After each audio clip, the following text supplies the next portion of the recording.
नमस्कार दोस्तों, रायबरेली का एक गांव है। लाइट नहीं है, ऊपर नीम का पेड़ है, नीचे प्रियंका गांधी और प्रियंका गांधी के चारों तरफ बिजली की कमी को दूर करते हजारों लोग मोबाइल की टॉर्च जलाकर खड़े हैं।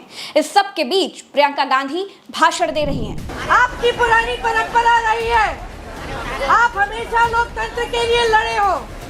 आजादी से पहले 103 साल पहले यहाँ की जनता यहाँ के किसानों ने आंदोलन किया अंग्रेजी साम्राज्य के खिलाफ। आप खुद खड़े हुए क्योंकि आपकी यहाँ की परंपरा रही है कि आप जागरूक हो और कि आपने हमेशा इस देश की राजनीति की दिशा दिखाई है और बनाई है।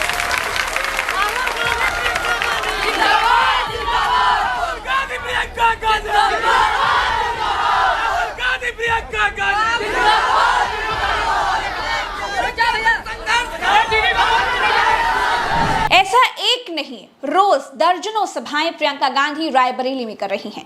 ये छोटी छोटी सभाएं भारतीय जनता पार्टी के बड़े बड़े इवेंटों पर भारी पड़ रही हैं। ऐसी ही सभाएं अमेठी में भी चल रही हैं।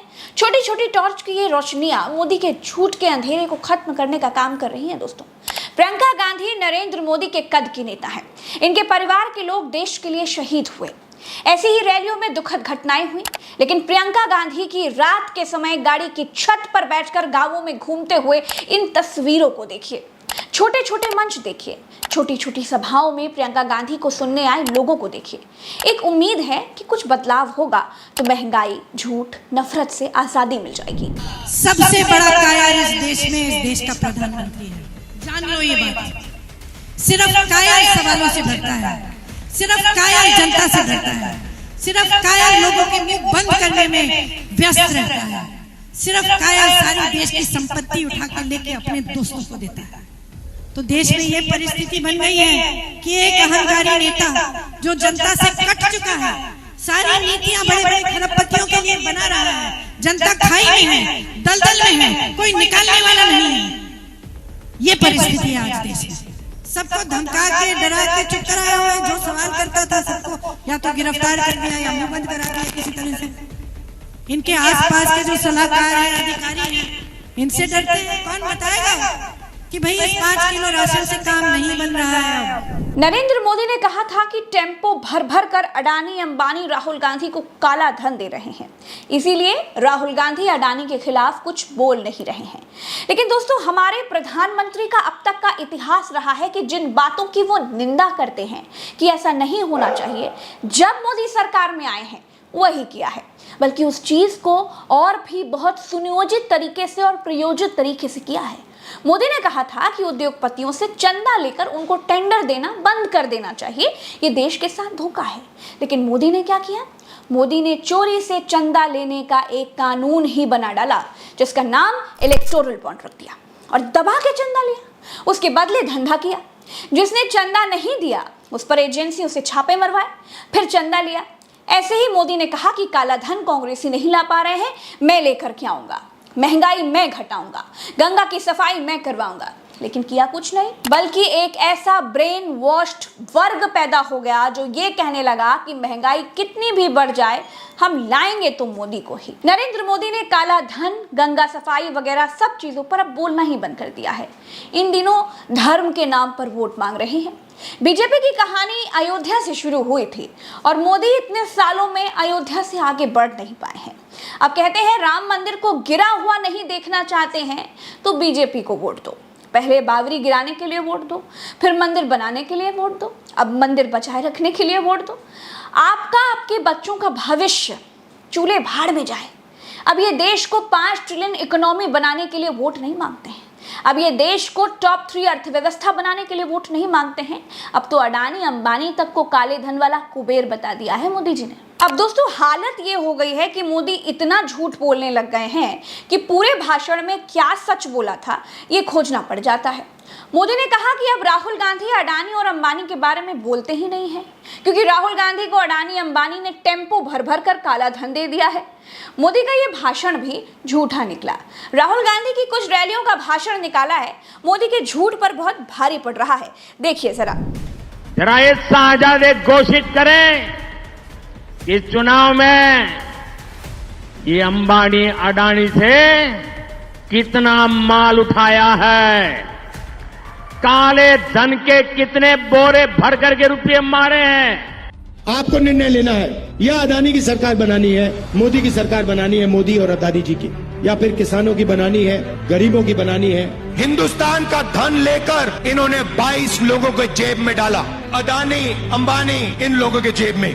हमने मनरेगा योजना दी, कहते हैं गरीबों को आलसी बना रहे हैं। किसान का कर्जा माफ होता है, कहते हैं देखो बिगाड़ दिया किसानों को। अदानी को लाखों करोड़ रुपए दिया जाता है, वो नहीं बिगड़ता। देश के सारे एयरपोर्ट, सारे पोर्ट्स, इंफ्रास्ट्रक्चर, डिफेंस इंडस्ट्री, सारी की सारी इन्होंने एक व्यक्ति को पकड़ा दी।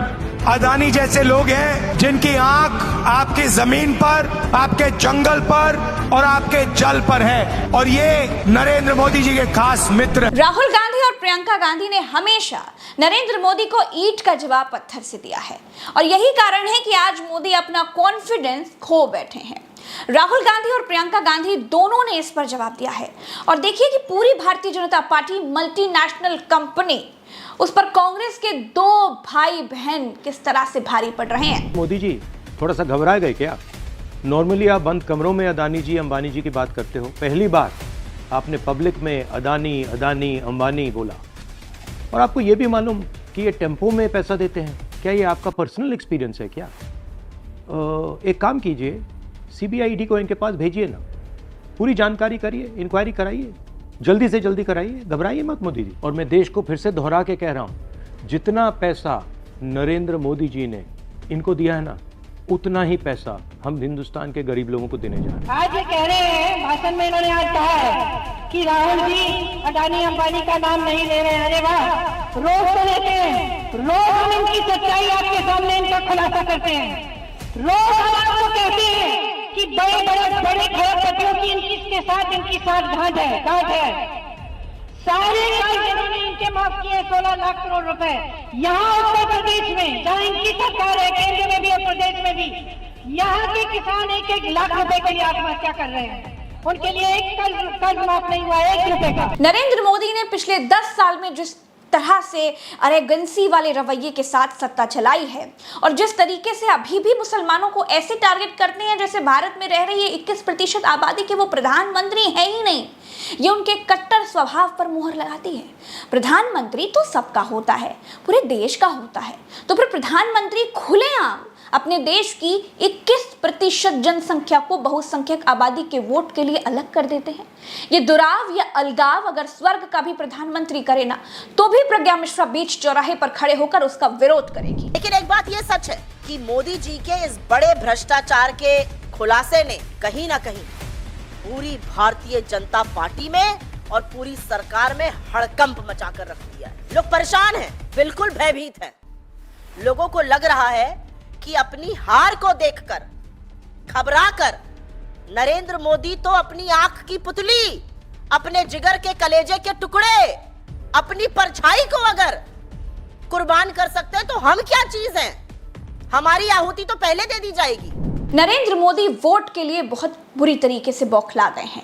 400 सीटें लाने का ऐलान करके चुनाव लड़ने निकले थे, लेकिन हाव भाव स्वभाव में जिस तरह की खींच है वो बता रही है कि 400 सीटें तो छोड़ दीजिए, बहुमत के लाले हैं। दोस्तों फिलहाल तो इस वीडियो में इतना ही, हम चलते हैं। राम राम, दुआ सलाम, जय हिंद। चैनल को सब्सक्राइब जरूर कीजिएगा। नमस्कार।